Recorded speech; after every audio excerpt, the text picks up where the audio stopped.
दोस्तों, तो स्वागत है आपका हमारे और आपके प्यारे से यूट्यूब चैनल 92 एडो पर। तो आज का हमारा एक और नया टॉपिक यूनिट 5 का रमन प्रभाव। सबसे इम्पोर्टेंट टॉपिक यूनिट 5 का कुछ है तो वो है रमन प्रभाव। ठीक है, तो रमन प्रभाव जानते हैं। रमन प्रभाव क्या होता है, पहले मैं नॉर्मल सीधे शब्दों में बताऊं कि वैज्ञानिक सीवी रमन ने क्या खोज की थी।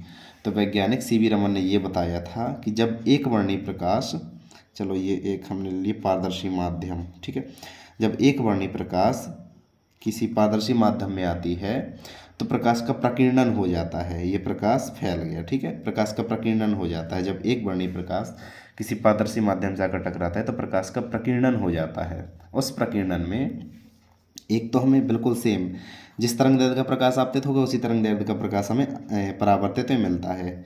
ये क्या है, सेम, इसे कहते हैं मूल रेखा। एक मूल रेखा जिसका प्राप्त होती है, जिसका जो लैम्डा होता है, तरंगदैर्घ्य होती है, दोनों की सेम होती है। और दो और ऐसी रेखाएं प्राप्त होती हैं। एक की तरंगदैर्घ्य कम होती है जो प्रकीर्णित प्रकाश में एक और हमें प्रकाश किरण प्राप्त होती है तो उसका तरंगदैर्घ्य जो उसकी होती है उसकी कम होती है, इसकी तरंगदैर्घ्य कम होती है। और इसकी तरंगदैर्घ्य एक और ऐसी हमें प्रकाश मिलता है, प्रकाश की किरण मिलती है जिसकी तरंगदैर्घ्य अधिक होती है। तो यही कहा था वैज्ञानिक सीवी रमन ने कि जब किसी पारदर्शी माध्यम पर एक वर्णीय प्रकाश आपतित होता है तो प्रकाश का प्रकीर्णन हो जाता है, जिससे हमें अलग अलग तरंगदैर्घ्य अर्थात अलग अलग आवृत्ति की रेखाएं प्राप्त होती हैं। ठीक है, उन्होंने बताया आवृत्ति कह दो चाहे तरंगदैर्घ्य कह दो, दोनों अलग अलग चीज़ें हैं। जिसकी आवृत्ति कम होगी तरंगदैर्घ्य ज़्यादा होगा, इस प्रकार से। ठीक है, चलो ये तो आगे, अब आगे देखते हैं हम। तो यही चीज़ उनने कैसी थ्योरी में लिखी, थ्योरी में क्या लिखी, तो जब एक वर्णी अथवा लघु आवृत्ति, मतलब आवृत्ति उसकी कम हो, लघु आवृत्ति परास वाले अवरक्त प्रकाश को, अवरक्त जो सूर्य से प्राप्त होता है या फिर हम किसी लैंप से भी उत्पन्न कर सकते हैं और अवरक्त प्रकाश, तो जब एक वर्णी अथवा लघु आवृत्ति परास वाले अवरक्त प्रकाश को किसी पारदर्शी माध्यम में से होकर गुजारा जाता है तो प्रकाश का कुछ भाग प्रकीर्णित हो जाता है। यहाँ तक क्लियर है, इतना बताया।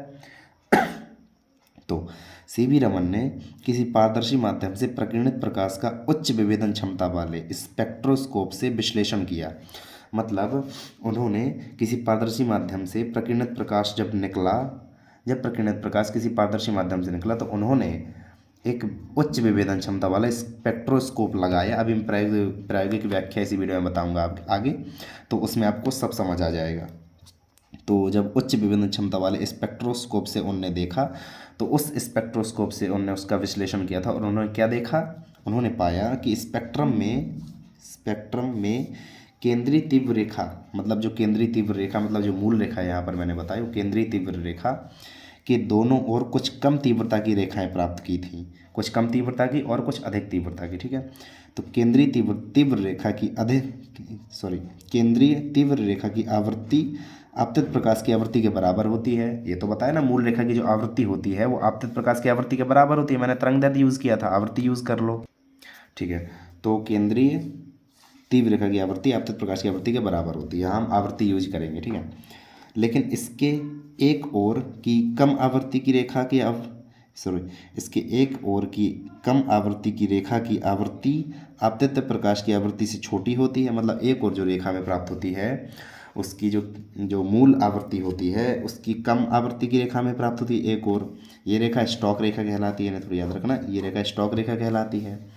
और दूसरी रेखा की आवृत्ति आपतित प्रकाश की आवृत्ति से बड़ी होती है, इसे प्रति स्टॉक रेखा कहते हैं। ठीक है, एक हमें स्टॉक रेखा प्राप्त होती है, एक प्रति स्टॉक रेखा प्राप्त होती है, प्रति स्टॉक रेखा कहते हैं। ठीक है, इसके बाद स्टॉक तथा प्रति स्टॉक रेखाओं को मिलाकर सभी रेखाओं को रमन रेखाएं कहते हैं और इस घटना को रमन प्रभाव कहते हैं।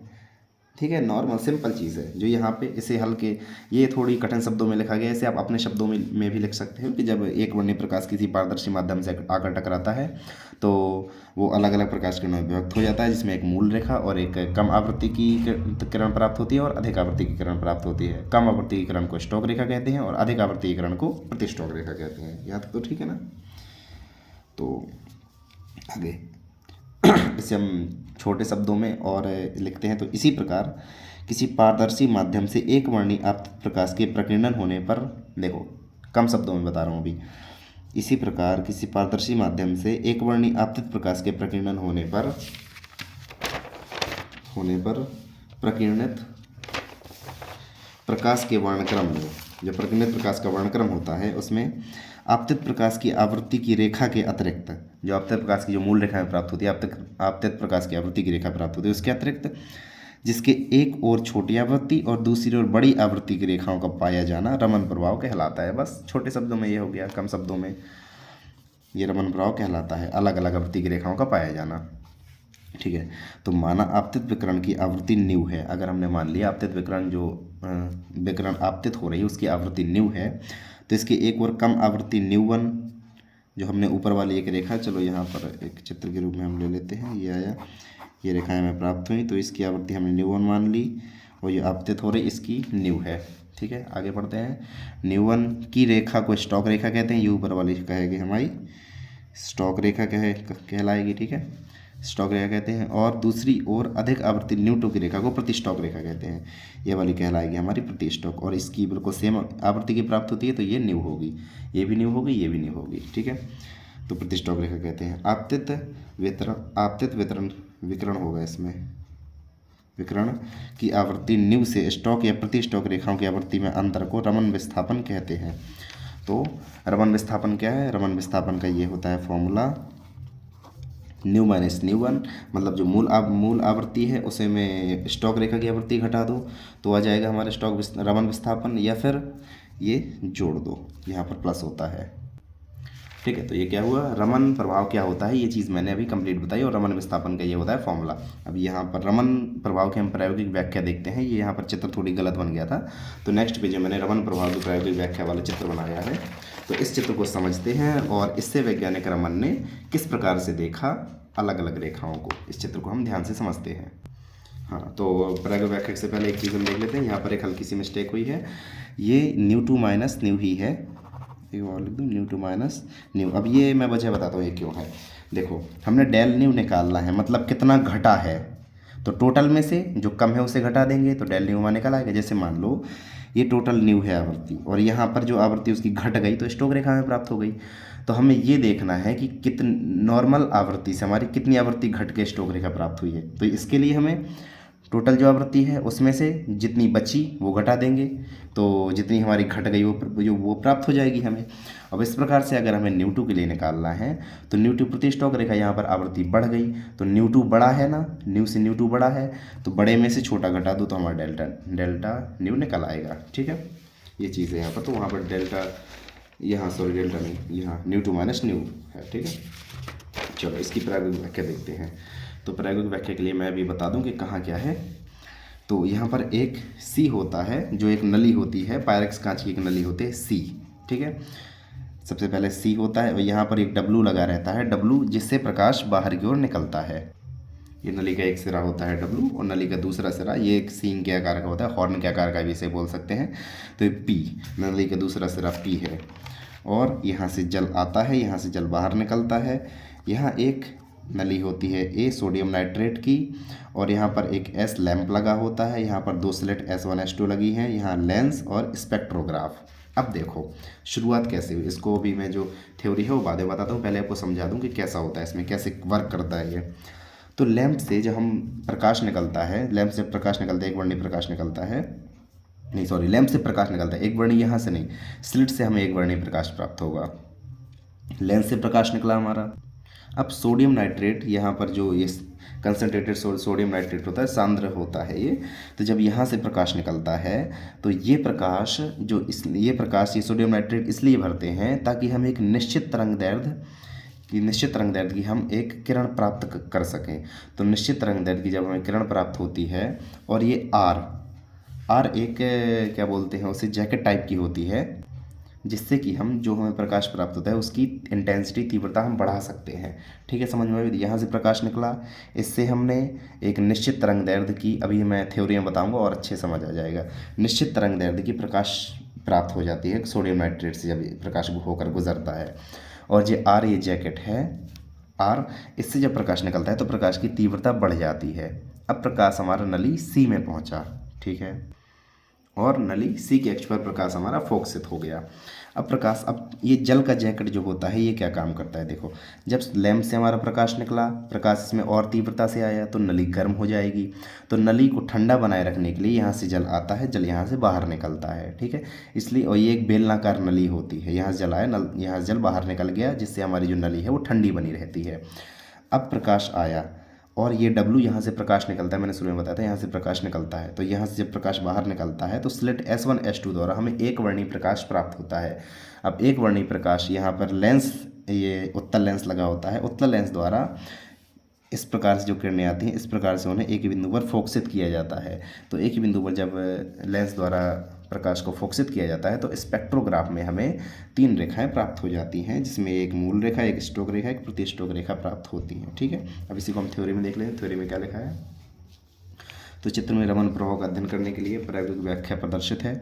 इसमें पायरेक्स कांची की नली सी होती है, ठीक है, नली सी हो गई, जिसमें प्रायोगिक पारदर्शी माध्यम भरा होता है। यहाँ पारदर्शी माध्यम भरा हुआ है। इस नली का एक सिरा W समतल होता है, ये W हो गया, ये समतल है, ठीक है, जिससे प्रकीर्णित प्रकाश निर्गत होता है। यहाँ से बताया प्रकाश बाहर निकलता है सिरे W से, और दूसरा सिरा P को आगे बढ़ाकर सींग की आकृति कर लिया जाता है। ये सींग की आकृति का यहाँ पर ये सिरा हो गया, ठीक है, और इस सिरे पर काला पेंट कर दिया जाता है। नली सी को जल के जैकेट में रखा जाता है। अब देखो जो नली है हमारी, ये जल का जैकेट है चारों तरफ, इस जल के जैकेट में नली सी को रखा जाता है, ठीक है। इसके बाद आगे, जिससे गर्म ना हो पाए, ये बताया मैंने, जिससे गर्म ना हो नली। S एक मरकरी आर्क लैंप है। अब मैं दिखा देता हूँ फिर से, जो S नीचे लगा हुआ है, S एक मरकरी आर्क लैंप है और A सोडियम नाइट्रेट भरा हुआ है, आगे लिखा है, तथा एक कांच की एक नली है जिसमें सोडियम नाइट्रेट का संतृप्त घोल भरा रहता है, यही बता दिया। यह नली एक बेलनाकार लेंस की तरह व्यवहार करती है तथा मरकरी लैंप में से प्राप्त जो नली है वो मैंने बताई, जो ए नली है जो नीचे लगी हुई है जिसमें सोडियम नाइट्रेट भरा है, उस नली के बारे में लिखा है कि यह नली एक बेलनाकार लेंस की तरह व्यवहार करती है तथा मरकरी लैंप में से प्राप्त प्रकाश में से केवल तरंग दैर्ध्य, इस तरंग दैर्ध्य को आपको याद रखना पड़ेगा, केवल इस तरंग दैर्ध्य, ये तरंग दैर्ध्य हमें चाहिए, इस तरंग दैर्ध्य का प्रकाश चाहिए हमें, तो केवल इस तरंग दैर्ध्य को ही सी की अक्ष पर फोकसित करता है। देखो वही चीज़ लिखी है, पूरे प्रकाश में से केवल तरंग दैर्ध्य 4358 एंगस्ट्रॉम के प्रकाश को पारगमित करके नली सी की अक्ष पर फोकसित करता है, ठीक है। ये जो नीचे नली लगी होती है ए, उसका ये काम होता है।